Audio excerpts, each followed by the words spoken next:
Hi friends, welcome back to my channel. So ಯಾರೇನು ನನ್ನ channel subscribe ಮಾಡಿಲ್ಲ, so subscribe ಮಾಡಿ ಸಪೋರ್ಟ್ ಮಾಡಿ. ನಾನಿವತ್ತು ಇಲ್ಲಿ ಮಳ್ಸಿದ ಸಾರು ಅಥವಾ ಉಪ್ಸಾರು ಮಾಡೋದು ಹೇಗೆ ಅಂತ ತೋರಿಸ್ತಿದ್ದೀನಿ. ಇಲ್ಲಿ ಒಂದು ಕುಕ್ಕರ್ಗೆ ಒಂದು ಗ್ಲಾಸ್ ಟೀ ಲೋಟದಲ್ಲಿ ಒಂದು ಗ್ಲಾಸ್ ಬೇಳೆ ಮತ್ತು ಅದಕ್ಕೆ ನೀರು ತೊಳ್ಕೊಂಡು ಬೇಳೆನ ಚೆನ್ನಾಗಿ ಅದಕ್ಕೆ ನೀರು, 5 ಹಸಿರುಮೆಣ್ಸಿನ್ಕಾಯಿ, 1 ದಪ್ಪದು ಹುಳಿ ಟೊಮ್ಯಾಟೊ ಮತ್ತು ಉಪ್ಪು ಇದಿಷ್ಟನ್ನು ಹಾಕಿ ಏನು ಮಾಡ್ತಿದ್ದೀನಿ, ನಾನು ಬೇಯಕ್ಕೆ ಇಡ್ತೀನಿ. ನಾನಿಲ್ಲಿ ವಿಸಲ್ ಕೂಗಿಸೋದಿಲ್ಲ. ಸ್ವಲ್ಪ ಪ್ರೆಷರ್ ಬಂದ ತಕ್ಷಣ ಅದನ್ನು ಏನು ಮಾಡ್ತೀನಿ, ಆಫ್ ಮಾಡ್ಕೊತೀನಿ. ಇದಾಗಿದೆ, ನೋಡ್ತಾ ಇದ್ದೀರಾ. ಟೊಮ್ಯಾಟೊ ಫುಲ್ ಬೆಂದಿದೆ, ಬೇಳೆ ಫುಲ್ ಬೇಯಿಸ್ಕೊಂಡಿಲ್ಲ. ನಾನು ಫಸ್ಟೇ ಹೇಳ್ದಾಗ ಇಲ್ಲಿ ವಿಸಲ್ ಕೂಗಿಸ್ಕೊಂಡಿಲ್ಲ.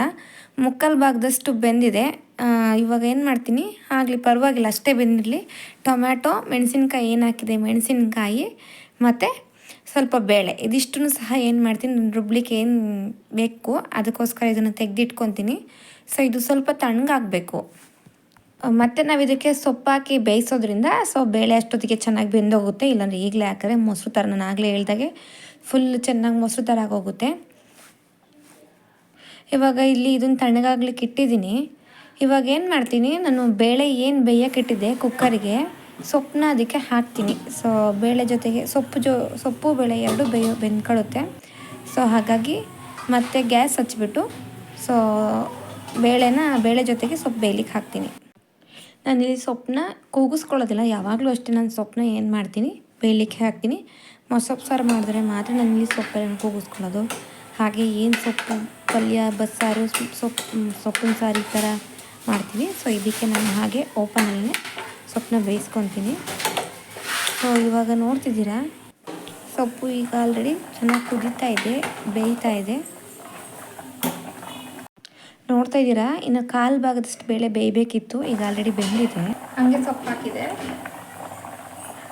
ಸೊ ಇವಾಗ ಇದು ಫುಲ್ ಬೆಂದಿದೆ, ಇನ್ನೂ ಸ್ವಲ್ಪ ಸೊಪ್ಪು ಬೇಯಬೇಕು. ಸೊ ಅಲ್ಲಿಗೆ ಸರಿ ಹೋಗುತ್ತಿದ್ದು ಮೊದಲು ಕೂಗಿಸ್ಬಿಟ್ರೆ ಏನಾಗುತ್ತೆ, ಇದು ಬೇಳೆ ಫುಲ್ಲೆಲ್ಲ ಮೊಸರು ಥರ ಆಗೋಗುತ್ತೆ ಎಲ್ಲ ಇದ್ರೊಳಗೆ. ಸೊ ಅದಕ್ಕೆ ಏನು ಮಾಡಿದೆ, ಮುಕ್ಕಾಲು ಭಾಗದಷ್ಟು ಮಾತ್ರ ಹಾಗೆ ಬೇಯಿಸ್ಕೊಂಡು ವಿಸಲ್ ಕೂಗಿಸ್ತಿಲ್ಲ. ಸೊ ಈಗ ಸೊಪ್ಪು ಜೊತೆ ಬೇಳೆನೂ ಚೆನ್ನಾಗಿ ಬೇಯ್ತಾಗುತ್ತೆ. ಇವಾಗ ಸೊಪ್ಪು ಬೇಳೆ ಎಲ್ಲ ಚೆನ್ನಾಗಿ ಬೆಂದಿದೆ. ಇದನ್ನು ನಾನು ಏನು ಮಾಡ್ತೀನಿ, ಸೊಪ್ಪು ಸೋರಿಕೋ ಜಾಲರಿ ತೊಗೊಂಡು ಸೊ ಅದರೊಳಕ್ಕೆ ಸೋರಿಸ್ಕೊತೀನಿ. ಸೊಪ್ಪಲ್ಲಿರೋ ಸಪ್ಪೆ ಕಟ್ಟೆಲ್ಲ ಚೆನ್ನಾಗಿ ಇಳ್ಕೊಳ್ಳಿ. ಅದಾದಮೇಲೆ ಏನು ಮಾಡ್ತೀನಿ, ಸಾಂಬಾರಿಗೆಲ್ಲ ಖಾರ ಎಲ್ಲ ರುಬ್ಕೊಂಡ್ಮೇಲೆ ಸೊ ಇದು ಮಾಡ್ಕೊಳ್ಳೋಣ. ಒಂದು ಜಾರಿಗೆ ಬೇಳೆ ಒಂದು 2-3 ಪೀಸ್ ಅಷ್ಟು ಚಿಕ್ಕದು 3 ಪೀಸ್ ಈರುಳ್ಳಿ. ಇಲ್ಲಿ ನಾನು ಜಾಸ್ತಿ ಏನೂ ಹಾಕ್ತಿಲ್ಲ, ಸ್ವಲ್ಪ ಮಾಡ್ತಿದ್ದೀನಿ ಸಾಂಬಾರು. ನೀವು ನಿಮ್ಮ ಕ್ವಾಂಟಿಟಿ ಏನಿದೆ ಸೊ ನೋಡಿ ಹಾಕೊಳ್ಳಿ. ಹಾಕಿದ್ದೀವಿ ಈರುಳ್ಳಿ, ಹಸಿರು ಮೆಣಸಿನ್ಕಾಯಿ, ಟೊಮ್ಯಾಟೊ ಮತ್ತು ಸ್ವಲ್ಪ ಬೇಳೆ, ಅದನ್ನು ಸಹ ಇದಕ್ಕೆ ಹಾಕೋಬೇಕು. ಸೊ ಇದು ಇರಲಿ, ಅದು ಪ್ರೆಷರ್ ಹೋಗಿ ಆದಮೇಲೆ ಇದಕ್ಕೆ ಹಾಕ್ತೀನಿ. ಸ್ವಲ್ಪ ಕೊತ್ತಂಬರಿ ಸೊಪ್ಪು, ಇಲ್ಲಿ ಟೊಮ್ಯಾಟೊ ಎಲ್ಲ, ಮೆಣಸಿನ್ಕಾಯಿ, ಬೇಳೆ ಎತ್ತಿಟ್ಟಿದೆ. ಸೊ ಈಗ ಇದು ಕಂಪ್ಲೀಟಾಗಿ ತಣ್ಣಗಾಗಿದೆ. ಈಗ ಇದನ್ನು ಜಾರ್ಗೆ ಹಾಕ್ಕೊಂತೀನಿ. ಸ್ವಲ್ಪ ಜೀರಿಗೆ, 4 ಮೆಣಸು, ಸ್ವಲ್ಪ ಸೊಪ್ಪನ್ನು ಸಹ ಏನು ಮಾಡ್ತೀನಿ, ರುಬ್ಲಿಕ್ಕೆ ಹಾಕ್ತೀನಿ. ಟೇಸ್ಟ್ ಚೆನ್ನಾಗಿರುತ್ತೆ ಆಯಿತಾ.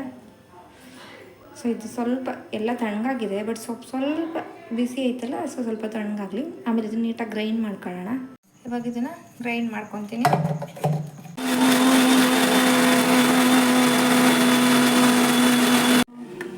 ಇದು ನುಣ್ಣಗಾಗಿದೆ. ಇದನ್ನೇನು ಮಾಡ್ತೀನಿ, ಒಂದು ಪಾತ್ರೆಗೆ ಹಾಕಿ ಫಸ್ಟು ಸಪ್ಪೆಕಟ್ಟೆ ಏನು ಇಟ್ಕೊಂಡಿದೆ ಸೊ ಸಪ್ಪೆಕಟ್ಟನ್ನೆಲ್ಲ ಹಾಕ್ತೀನಿ. ಸೊ ನೀರು ಎಕ್ಸ್ಟ್ರಾ ಬೇಕಂದರೆ ಸ್ವಲ್ಪ ಮತ್ತೆ ಎಕ್ಸ್ಟ್ರಾ ನೀರು ಆ್ಯಡ್ ಮಾಡಿಕೊಂಡು ನಮ್ಗೆ ಯಾವ ಹದಕ್ಕೆ ಬೇಕು ಮತ್ತು ಖಾರ ಇದಿಷ್ಟು ನೋಡಿಕೊಂಡು ನಾವೇನು ಮಾಡಬೇಕು, ಮಿಕ್ಸ್ ಮಾಡಿಕೊಂಡು ಬೇಯಕ್ಕೆ ಇಡ್ತೀನಿ. ಆ್ಯಕ್ಚುಲಿ ಇದು ನಾವು ಬಸ್ಸಾರನ್ನೆಲ್ಲ ಮಳ್ಸಿದ ಸಾರು ಅಂತೀವಿ ನಾವು. ಇದು ಒಗ್ಗರಣೆ ಏನೂ ಹಾಕೊಳ್ಳಲ್ಲ. ಸೊ ಇದು ನಾವು ಮಳ್ಸಿದ ಸಾರು ಅಂತೀವಿ. ಇದಾಗಿದೆ. ನಾನಿಲ್ಲಿ ಸೊಪ್ಪಿಗೂ ಏನು ಒಗ್ಗರಣೆ ಹಾಕ್ತಿಲ್ಲ, ಹಾಗೆ ತಿನ್ನೋದು. ಸೊ ಐ ಹೋಪ್ ಈ ವಿಡಿಯೋ ನಿಮ್ಗೆ ಇಷ್ಟ ಆಗಿದೆ ಅಂತ ಅಂದ್ಕೊತೀನಿ. ಸೊ ಪ್ಲೀಸ್ ಲೈಕ್ ಮಾಡಿ, ಸಬ್ಸ್ಕ್ರೈಬ್ ಮಾಡಿ, ಸಪೋರ್ಟ್ ಮಾಡಿ.